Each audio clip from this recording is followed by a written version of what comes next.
Hi friends, నేను మీ సుశీలానండి. అందరూ ఎలా ఉన్నారు? బాగున్నారా? నేనైతే చాలా బాగున్నానండి. మీ అందరూ కూడా బాగుండాలని ఆ భగవంతుడిని మనస్ఫూర్తిగా కోరుకుంటున్నాను.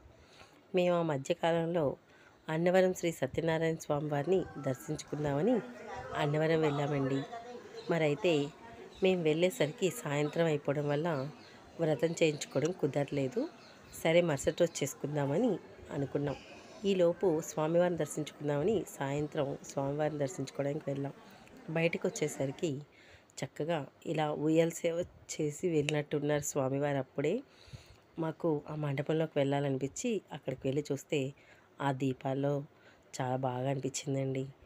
అయితే ఆ మండపం ప్రత్యేకత ఏమిటంటే, మిగతా టైంలో కూడా అక్కడ చక్కగా పిల్లలకి నామకరణం చేస్తున్నారు. అలాగే చక్కగా అక్షరాభ్యాసం చేయించడం, ఇలాంటి కార్యక్రమాలన్నీ కూడా చేస్తున్నారు.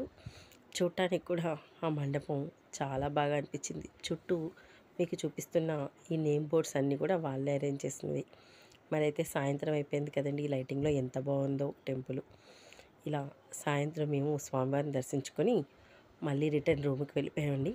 మరుసటి రోజు మార్నింగు మళ్ళీ మా అత్తగారు మేమందరం కూడా వ్రతం చేసుకోవడానికి మండపానికి వచ్చాం. మరైతే స్వామివారి వ్రతం చేసుకుందామని డిసైడ్ అయ్యాం కదా. అయితే మా వారు రాలేదు, నేను మాత్రమే వెళ్ళాను. మా అత్తగారు ఒక్కలే వెళ్ళినా కూడా చేసుకోవచ్చు, మగవాళ్ళు ఉన్నట్టుగా మనం పక్కని అనుకొని వాళ్ళు పేరుని మనం చక్కగా మనసులో తలుచుకుంటూ ఇదిగో ఇలా కండువా మెడలో వేసుకొని, లేదనుకుంటే ఒక టవల్ వేసుకొని చేసుకోవచ్చుంటండి ఆడవాళ్ళైతే. మగవాళ్ళైతే పక్కన భార్య లేకుండా ఒక్కలే వెళ్తే గనక జాకెట్ ముక్కని వాళ్ళు వేసుకున్న లింగిలో కానీ ప్యాంట్లో కానీ పక్కన దొప్పుకొని చేసుకోవచ్చట. మరైతే ఇక్కడ మీకు చూపిస్తున్నాను చూసారా, ఇదే మా వ్రత మండపం. మేము డబ్బులు కడితే వాళ్ళన్నీ కూడా అరేంజ్ చేశారండి. వాళ్ళు ఇస్తే మనం ఇలా నీట్గా అన్నీ చక్కగా మన ఇంట్లో పూజ ఎలా చేసుకుంటామో అలా నీట్గా సర్ది పెట్టుకోవాలి.